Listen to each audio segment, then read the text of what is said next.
Hello and welcome to another Views from Veranda.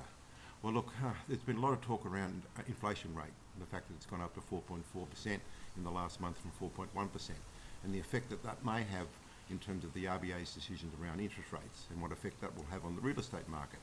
Well look, I have to admit that the overall Australian real estate market has been amazingly resilient over the last sort of 2 to 3 years with the interest rate rises, and in fact even now they're running at about 4.6% higher than what they were in the last 12 months. So why has that been happening? Well, it's partly driven by the fact that there has been a lack of stock, a lack of supply, and still fairly strong demand. So what that also has meant is the fact that there's been an accumulation of people's savings over the COVID period, and that has meant that less people are needing to sell because they've got money in the bank to pay for their mortgages, and the employment market has been relatively strong. So what we've also found is the fact in terms of houses purchased, there's been 127,000 houses purchased in the last 3 months, but only 125,000 listed. So that's a classic case of supply and demand. With supply low and demand high, that will push prices up. Now, that's not to say that people's mortgages aren't being affected.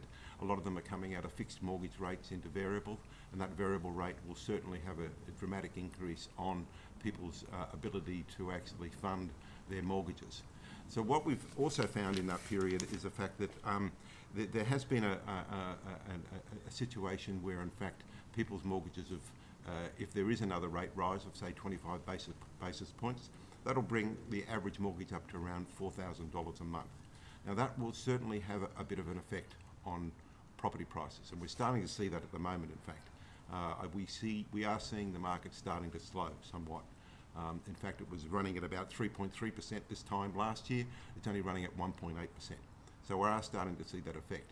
So look, I don't think actually it'll be a big, bold choice to make as far as relying on just 1 month's inflation rates. I think the RBA is going to have a good, hard look at the next quarter and see what actually happens. And then we'll see what actually happens with property prices. So if you'd like to know more about what's happening in your area, your property, contact us, message us. We're here to give you the best advice the Shire can provide. But until next time, take care and look after each other. Thank you.